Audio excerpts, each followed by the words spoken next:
సంతోషమే ప్రతిక్షణము ఇక సంతోషం ప్రతిక్షణం మానిపల్లి జ్యువెలర్స్. అంటే విషయం ఏంటంటే ఆంధ్రప్రదేశ్ హోమ్ మినిస్టర్ ఏ రోజు వైజాగ్లోనే కూర్చోదు, లేకపోతే అక్కడే ఉండరు.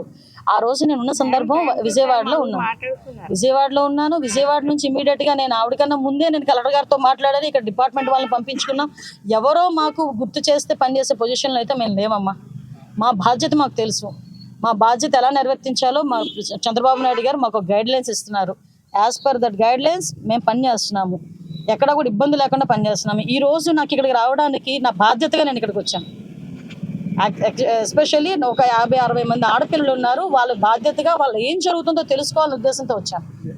ఇష్యూ షార్ట్అవుట్ అయిపోయింది, అది మీకు తెలుసు. 5గురు అల్లరి చేశారు, ఒకరు కోర్టు కేసు, 4గురు ఇంటికి పంపించాం.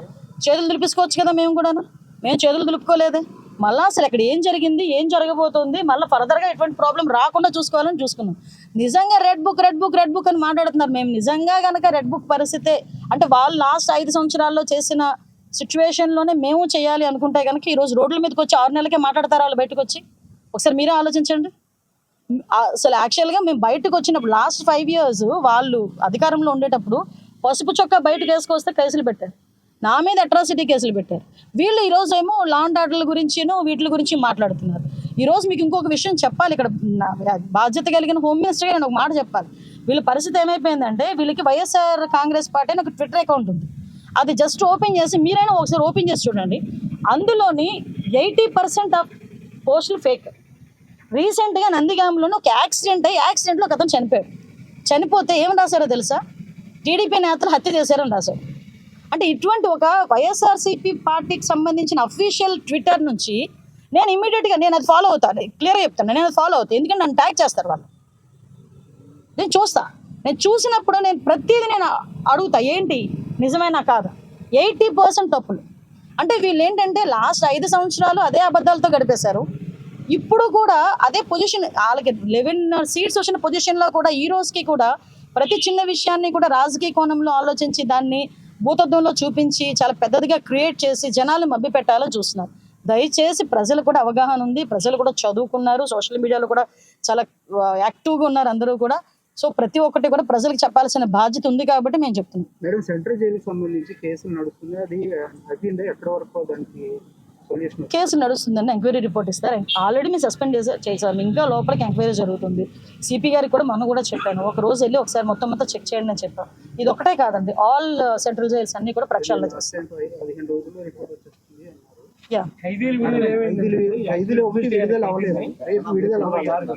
యాక్చువల్గా ఒక చిన్న ఇష్యూ నడుస్తుందండి, కోర్టు ఇష్యూ నడుస్తుంది, దానివల్ల నాకుంది.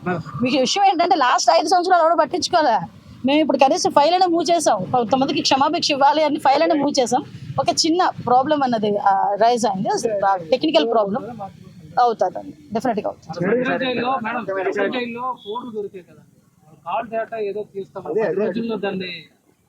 కొన్ని మాకు కూడా కొన్ని కాదండి, కొన్ని మాకు కూడా ప్రైవసీ యాంగిల్స్ ఉంటాయి. కొన్ని అన్ని కూడా ఓపెన్ గా ప్రెస్ ముందు చెప్పలేం కదా. ప్రెస్ ముందు చెప్పే రోజు వచ్చినప్పుడు డెఫినెట్ గా మాట్లాడతాం. డిపార్ట్మెంట్ కాదు, అన్ని all departments, especially all departments. Wait అది అతను అడిగారు ఏదో క్వశ్చన్, అది సమాధానం చెప్పలేండి. మీ ఒక్కరికే సమాధానం చెప్పాలంటే మన తర్వాత మనం అడుగుతున్నాం. మీరు అడిగారు యాక్చువల్గా ఆ కాల్ రికార్డ్స్ ఎక్కడి నుంచి వచ్చినాయి, ఏ ఫోన్ నుంచి వచ్చినాయి, ఇవన్నీ కూడా డేటా కలెక్ట్ చేస్తున్నారు. ఇవన్నీ కూడా కూలంకషంగా ఒక మాకు అన్ని నిర్ధారణ అయిన తర్వాత అప్పుడు డిపార్ట్మెంట్ వాళ్ళు వచ్చి కూర్చొని మాట్లాడతారు.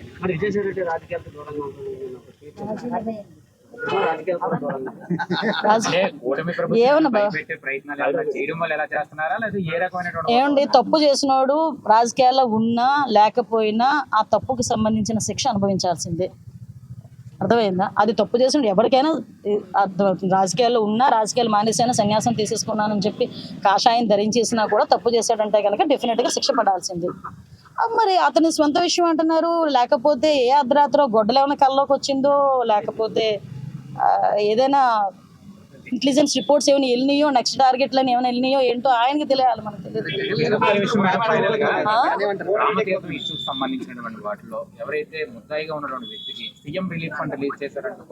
ఆ రోజే మాట్లాడాను స్వామి. విషయం ఏంటంటే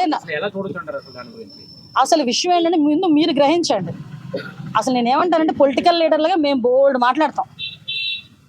ఓకే, కానీ మీరు వేసేటప్పుడు అది నిజమా కాదా అనేది కూడా వాళ్ళని కూడా క్వశ్చన్ చేయాలి. నేను విజయనగరంలో ప్రెస్ మీట్ పెట్టినప్పుడు కూడా చెప్పా, అతను ముద్దాయి కాదు, విట్నెస్. అతని విట్నెస్ నా దగ్గర రిపోర్ట్ కూడా ఉంది. ఆ విట్నెస్ కూడా ఎవరంటే ఆయన ఆ చెరువులో ఏదైతే నీళ్లు తోయడానికి వచ్చిన ఇంజిన్ ప్రొవైడ్ చేసిన వాడు, అట్ ద సేమ్ టైం ఆయన ఒక ఆటో డ్రైవర్, ఆయన ఒక విట్నెస్. ఆయన అది ఎలా మొత్తం నీళ్ళంతా తీసేసిన తర్వాత నీళ్లు తోడినందుకు గాను గవర్నమెంట్ వాళ్ళు, పోలీస్ డిపార్ట్మెంట్ వాళ్ళు అతనికి 1000 రూపాయల బజానా కూడా ఇచ్చారు. అదంతా కూడా విట్నెస్ కూడా ఇచ్చారు. అది Chandaka Suribabu, I think so. నా దగ్గర ఆర్డర్ కాపీ, విట్నెస్ ఏం మాట్లాడాడో కూడా ఉంది, మీకు పంపించమంటే పంపిస్తాను. అంటే ఇన్ని సంవత్సరాలు రాజకీయం చేసి, మంత్రులు చేసి, పార్టీ అధ్యక్షులు చేసిన ఆయనకి కూడా ఒక ముద్దాయికి, విట్నెస్కి, అది సాక్షికి తేడా లేకపోవడం అన్నది, తేడా తెలియకపోవడం అనేది దౌర్భాగ్యం. పోనీ నేను అంటాను, విట్నెస్ ముద్దాయో అతనికి ఏదో చనిపోయే పరిస్థితుల్లోకి వచ్చేసాడు, అటువంటి సమయంలో సీఎం రిలీఫ్ ఫండ్ నుంచి ఒక 5 లక్షలు ఇచ్చాం. తప్పేంటి? హ్యుమానిటీ బేసిస్ మీద ఆలోచించవచ్చు కదా. నీ లక్షల కోట్లు దోచేసుకున్న వాడినేమో కూర్చోబెట్టుకుని సీఎం చేసుకుని లాస్ట్ 5 సంవత్సరాలు రాష్ట్రాన్ని మొత్తం దోచేసి పడేశారు. ఈ రోజేమో ఒక పాపం లాస్ట్ మినిట్లో ఉండే అనారోగ్యంతో ఉన్నవాడు సీఎం రిలీఫ్ ఫండ్ పెట్టుకుంటే 5 లక్షలు ఇచ్చుకుంటే అదేదో పెద్ద నేరం కింద, భూతం కింద, పెద్ద భూతద్దంలో చూపిస్తున్నారు. ఏంటది? ఆ హ్యుమానిటీ యాంగిల్ ఎందుకు పోతుంది? నిన్న కూడా అంటే వాళ్ళు బురద ఎలా జల్లుతారంటే, నిన్న దావోస్ నుంచి చంద్రబాబు నాయుడు గారు, లోకేష్ గారు వస్తే ఇక్కడ నుంచి తెగ బయటకు వచ్చి మాట్లాడుతున్నారు. అదే దావోస్ 4 సార్లు అక్కడ సబ్మిట్ జరిగితే, ఒకసారి వెళ్ళి తర్వాత నుంచి ఆ ఒక్కసారి వెళ్ళిన రోజు కూడా తిన్నాల్లో తప్పిపోయిన కుర్రోడ్లాగేమో బిత్రచూపులు చూసుకొని ఏం మాట్లాడాలో తెలియక ఇట్స్ వెరీ లెంతీ క్వశ్చన్ అని చెప్పి మాట్లాడి బయటకు వచ్చేసారు. మళ్ళీ ఎందుకు వెళ్ళలేదయ్యా అని అడిగితే అబ్బోబ్బో చలి -5 డిగ్రీలు, స్నానం చేయలేము, మా గడ్డ కట్టేసింది, మా సెక్రటరీ పడిపోయాడని చెప్పి కబుర్లు ఆడారు. మరి ఇంకేం చేసావయ్యా అంటే గుడ్ అంటాడు.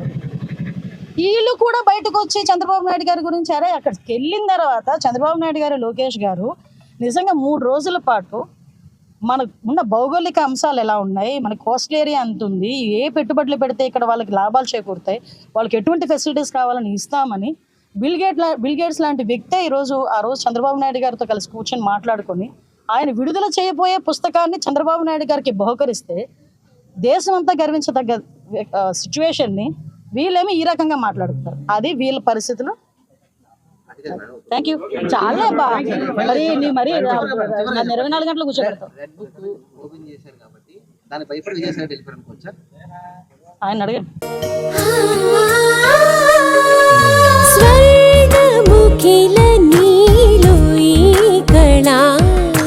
వజ్రవైడూర్యాలంకరణం మణిహారం మహాద్భుతం సంతోషమి ప్రతిక్షణము ఇక శుభప్రదముగా నీవు రాగసిరుల వేడుక సంతోషం ప్రతిక్షణం మానిపల్లి జ్యువెలర్స్.